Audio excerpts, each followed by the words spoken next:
Hello friends, வணக்கம் and welcome back to our channel. இன்றைக்கி நம்ம சேனலில் என்ன வீடியோ பார்க்க போகிறோன்னா, சூப்பரான மட்டன் பிரியாணி தான் செய்ய போகிறோம். குக்கர்லேயே ரொம்ப சுலபமாக எப்படி பண்ணுறதுன்னு தான் இன்றைக்கி நான் செஞ்சு காட்ட போகிறேன். வாங்க இந்த சூப்பரான மட்டன் பிரியாணி குக்கரில் எப்படி பண்ணுறதுன்றதை இந்த வீடியோவில் பார்க்கலாம். இந்த வீடியோ உங்களுக்கு பிடிச்சிருந்தா நம்ம சேனலை இன்னும் சப்ஸ்கிரைப் பண்ணாமல் பார்க்குறீங்கன்னா மறக்காமல் சப்ஸ்கிரைப் பண்ணிக்கோங்க. உங்களுக்கான நல்ல நல்ல வீடியோஸ் ரெகுலராக நான் அப்லோட் பண்ணுவேன். வாங்க வீடியோக்குள்ளே போய் இந்த சுவையான மட்டன் பிரியாணி எப்படி பண்ணுறதுன்னு பார்க்கலாம். சுலபமான குக்கரில் செய்யக்கூடிய மட்டன் பிரியாணி பண்ணுறதுக்கு ஸ்டவ் ஆன் பண்ணி குக்கர் வச்சுக்கோங்க. குக்கரில் 2 டேபிள் ஸ்பூன் அளவுக்கு எண்ணெய் சேர்த்துக்கலாம். கூடவே 1 டேபிள் ஸ்பூன் அளவுக்கு நெய் சேர்த்துக்கோங்க. நெய் நல்லா உருகி வந்ததுக்கப்புறமா இதில் நம்ம பட்டை, லவங்கம், கிராம்பு, ஏலக்காய், சோம்பு, கசகசா எல்லாமே இதுக்குள்ளே சேர்த்து 2 நிமிஷம் நல்லா இந்த சூட்லேயே நல்லா இந்த மசாலா எல்லாத்தையுமே வறுத்துக்கலாம். நல்லா வறுத்து எடுத்த உடனே நான் இன்றைக்கி 3/4 கிலோ அளவில் மட்டனில் தான் மட்டன் பிரியாணி செய்ய போகிறேன். அதனால் 3 மீடியம் சைஸில் உள்ள வெங்காயம் எடுத்திருக்கேன். வெங்காயத்தை நல்லா குட்டி குட்டியாக நைஸாக கட் பண்ணிக்கோங்க. கட் பண்ண வெங்காயத்தை இந்த எண்ணெய்க்குள்ளே சேர்த்துடலாம். சேர்த்துட்டு இது கூடவே நம்ம 4லேருந்து 5 பச்சை மிளகாவை கீரி சேர்த்துக்கலாம். காரத்துக்கு ஏற்ற மாதிரி சேர்த்துக்கோங்க. தேவையான அளவு உப்பு சேர்த்துக்கலாம்.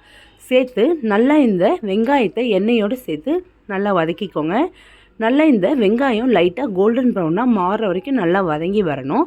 அப்போ தான் பிரியாணிக்கு நல்லா கூடுதலாக சுவை கிடைக்கும். இதை லைட்டாக குக்கர் மூடி வச்சு நம்ம வெங்காயத்தை வதக்கி எடுத்துக்கலாம். பாருங்கள், நல்லா சூப்பராக வதங்கி வந்திருக்கு. இந்த அளவில் இருந்தால் போதும் நமக்கு.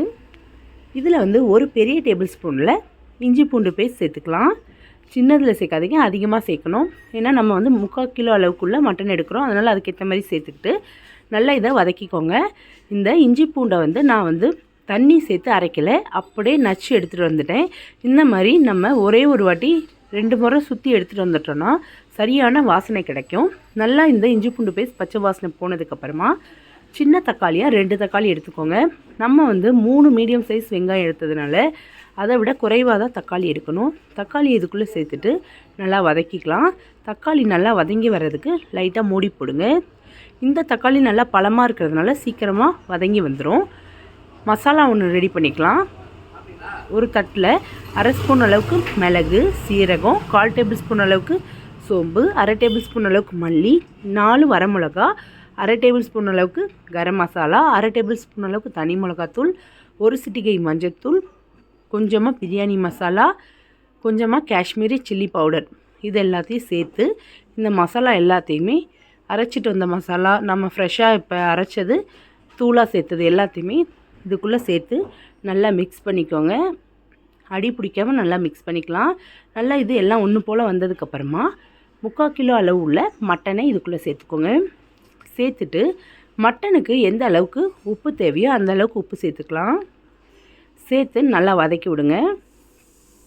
நல்லா வதக்கி விட்டு லைட்டாக மூடி போட்டிங்கன்னா லைட்டாக இந்த மட்டன் கொஞ்சமாக வெந்து வரும். வெந்து வந்ததுக்கப்புறமா நம்ம மற்ற பொருட்கள் எல்லாத்தையுமே சேர்த்துடலாம். பாருங்கள், மட்டன் நல்லா சூப்பராக கிடச்சிது. பிரியாணி கட்டுன்னு சொல்லி வாங்கிக்கோங்க. ரொம்ப சின்னதாக போட வேண்டாம், நல்லா பெருசாக போடும்போது உங்களுக்கு பிரியாணியோடு சாப்பிடும்போது செம்ம டேஸ்ட்டாக இருக்கும்.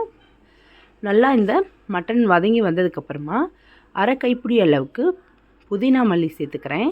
சேர்த்து திரும்பவும் நல்லா இதை கலந்து விட்டுக்கலாம். கலந்து விட்டு 2 நிமிஷம் நல்லா வேக வைங்க. 2 நிமிஷத்துக்கு அப்புறமா நம்ம ஒரு திக்கான தயிர் 2 டேபிள் ஸ்பூன் அளவுக்கு சேர்த்துக்கலாம். சேர்த்துட்டு ஒரு லெமனை பாதியாக கட் பண்ணி அந்த லெமன் ஜூஸ் எல்லாத்தையும் சேர்த்துக்கோங்க. சேர்த்துட்டு நல்லா வதக்கிக்கலாம். நல்லா வதக்கி விடுங்க. நல்லா இந்த தயிர்லாம் ஒன்று சேர்ந்து வரட்டும். நல்லா வதங்கி வந்ததுக்கப்புறமா நம்ம இதில் எந்த அளவுக்கு தண்ணி தேவையோ அந்த அளவுக்கு தண்ணி சேர்த்துக்கலாம். நான் 4 கப் அளவுக்கு பிரியாணி அரிசியை 1/2 மணி நேரத்துக்கு முன்னாடி ஊற வச்சுருந்தேன். 4 கப்பு பிரியாணி அரிசிக்கு மொத்தம் 6 கப் அளவுக்கு தண்ணி சேர்க்கணும். 1 கப்புக்கு 1/2 கப்பு. நான் மொத்தமாக எல்லா தண்ணியும் இப்போயே சேர்த்துட்டேன். சேர்த்து அப்படியே மூடி வச்சு மீடியம் ஃப்ளேமில் ஒரு 5 விசில் வச்சு இறக்கிட்டேன். நல்லா மட்டன்லாம் இந்த மாதிரி வெந்து சூப்பராக ரெடியாகி வந்திருக்கு. இப்போ இதுலேயே நம்ம ஏற்கனவே 1/2 மணி நேரத்துக்கு முன்னாடி ஊற வச்சுருந்த பாஸ்மதி அரிசி இருக்குல்ல, அந்த பாஸ்மதி அரிசியை இதுக்குள்ளே சேர்த்துக்கலாம். சேர்த்து பாருங்கள், மட்டன்லாம் நல்லா வெந்து வந்திருக்கு. அரிசியை சேர்த்துட்டு நல்லா கலந்து விட்டு உப்பு ஒரு வாட்டி செக் பண்ணி பாருங்கள். உப்பு லைட்டாக உப்பு கரிக்கிற மாதிரி இருக்கணும். உப்பு வந்து கரிக்கிற மாதிரி இருந்தால் உங்களுக்கு உப்பு வந்து சரியாக இருக்கும். சாப்பிடும் போது நல்லா டேஸ்ட்டாக இருக்கும்.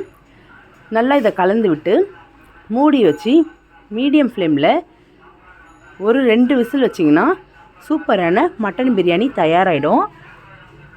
நீங்களும் உங்கள் வீட்டில் இதே முறையில் ட்ரை பண்ணி பாருங்கள். இந்த வீடியோ உங்களுக்கு பிடிச்சிருந்தா நம்ம சேனலை உங்கள் ஃப்ரெண்ட்ஸ் அண்ட் ஃபேமிலிக்கும் ஷேர் பண்ணுங்கள். நம்ம சேனலை சப்போர்ட் பண்ணுற எல்லாருக்குமே ரொம்ப ரொம்ப நன்றி. நாளைக்கு வேறு ஒரு வீடியோவோட உங்களை நான் சந்திக்கிறேன்.